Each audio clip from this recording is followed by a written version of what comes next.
The Firefly family is back, but this time have they met their match in Sheriff Quincy Wydell? After having their home raided, Baby, Otis, and Captain Spaulding are on the run, and they have to do whatever it takes to stay ahead of this law dog who is intent on delivering a good old-fashioned 100% Alabama ass-kicking. It's going to be a wild ride, but if anyone can hold on tight and not let go, it's the Devil's Rejects. What's up, horror fam? Steven, A.K.A. Bojangles here, and come closer, my friends. I have something scary to show you. Today, we're going to take a look back at Rob Zombie's 2005 follow-up to House of a Thousand Corpses, and my personal favorite film in his entire catalog.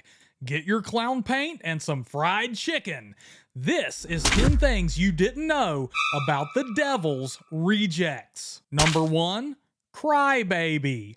Sherry Moon Zombie says that a scene near the end of the film she shared with fellow actor William Forsythe was absolutely draining for her. The scene required her to cry, and it took 2 to 3 hours to film. It was so intense that she didn't show up to work for 2 days after filming that scene wrapped. Number 2, Pretty Chris, Ugly Danny. Karen Black was willing and wanted to reprise her role as Mother Firefly. However, she also wanted more money in her pocket for doing so. Unfortunately for her, Zombie wasn't willing to fork over that amount of cash to get her back, so he cast Leslie Easterbrook in the role. Speaking of casting, wrestler Chris Jericho auditioned for the role of Rondo, but was deemed too pretty for the part, so Danny Trejo was cast instead. Damn, Zombie, what are you trying to say about Trejo, dude? Number 3, 30 Days in Hell. The shoot for the Devil's Rejects has been labeled as the 30 Days in Hell, which is also the title of a companion documentary that comes packaged with certain releases of the film. The inspiration for the title is because while filming in the desert, temperatures didn't go below 105 degrees for 30 days, which made for a very physically and mentally demanding shoot. It's called 30 Days in Hell because for 30 days it never got below 105 degrees. Holy crap. Yeah. And I have a whole new respect for women who wax, because with the dried blood on the shirt, every time I went to take my shirt off, hair came with it. Oh, yeah. Yeah. Yeah, it's bad. Don't do that. Number 4, The Devil's Work. What is a line from The Devil's Rejects that just really stands out for you? For me, it has to be when Otis says, "I am the devil, and I am here to do the devil's work." This line is inspired by real-life murderer Charles Tex Watson of the Manson family, who murdered a pregnant Sharon Tate. At one point during the murders, he delivered the line, "I am the devil, and I'm here to do the devil's business." Damn! Rob Zombie ain't holding nothing back. Number 5, Paging Dr. Satan. Dr. Satan from House of a Thousand Corpses was originally going to appear in The Devil's Rejects, but Rob Zombie felt like it was the wrong decision to include his character in what he considered to be a much more serious film, saying that seeing Dr. Satan in The Devil's Rejects would be like seeing Chewbacca in the 1967 classic Bonnie and Clyde. Actor Sid Haig believes Zombie made the right call cutting the footage because including it would have messed up the film's pacing. Actress Rosario Dawson was going to be featured in these scenes, playing a nurse who would be attacked by Dr. Satan and getting her throat ripped out. While this footage didn't make it in the cut of the film, you can still view it on the special features of certain home video releases. If you're enjoying this video, please consider becoming a channel member. Members get early access to videos like this, as well as exclusive live streams, custom emojis, loyalty badges, and so much more. From one horror fan to another, YouTube does not make it easy on horror creators, so I would really appreciate your support. Thank you for your consideration.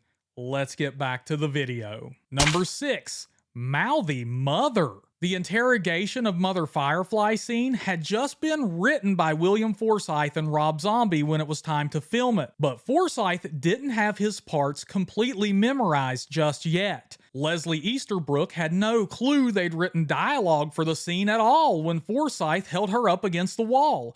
So she just started manipulating her mouth because she didn't know what else to do, especially because Zombie wouldn't say cut. So she just kept going with it. And I think that was definitely the right call. She does so well in this film, and particularly this scene. It really stands out for me no matter how long I go without watching this movie. I always remember her performance and this legendary, unforgettable scene. Number 7.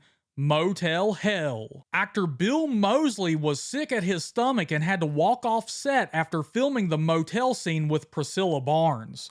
He had this to say, quote, "Yeah, the motel scene. I walked off set after that. Of course, after Rob Zombie said cut, my stomach was in knots. I went and expressed to Rob how I felt about the scene, and Rob told me, art is not safe.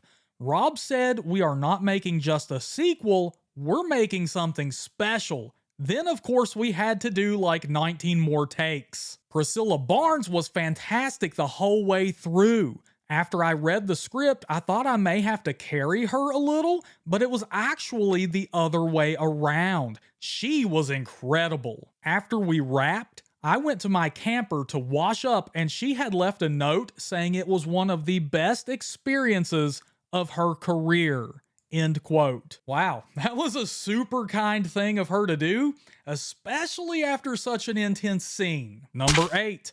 Farewell, Devils. The cutaway shots later in the film that looked as if they were shot on a film camera is actually behind the scenes footage Zombie wanted to get of Sherry Moon, Sid Haig, and Bill Moseley on their last day of filming. It was originally meant as some farewell footage to celebrate the film shoot coming to an end, but it made its way into the film itself. But little did Rob Zombie know, he was going to have to cut some major footage from The Devil's Rejects if it was even going to stand a chance at being a successful release. Number 9. Cut to the bone. The MPAA was not happy with the film at all. They didn't like the gritty, brutal tone of it, and they really had a problem with it over the infamous motel scenes between Priscilla Barnes' character and Bill Moseley's character. Zombie had to send the film to the MPAA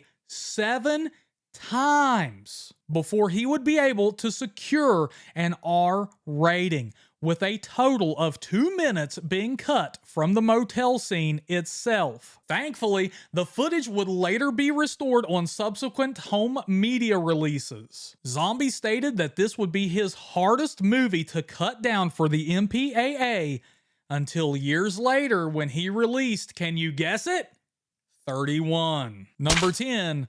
All Natural Victim. Zombie had a really hard time finding an actress who would be willing to go fully nude for extended periods of time for the infamous motel scene. It wasn't the fact that he couldn't find any actresses willing to go fully nude, as he found plenty of those, but they weren't able to act very well. He also didn't want someone who looked like a stripper. Instead, he wanted a girl who looked natural and vulnerable, because he didn't want anything about the scene to be considered sexually stimulating. When Kate Norby auditioned, he knew he'd found the perfect girl. Which Rob Zombie film should I cover next, horror fam? Leave a comment down below and let me know.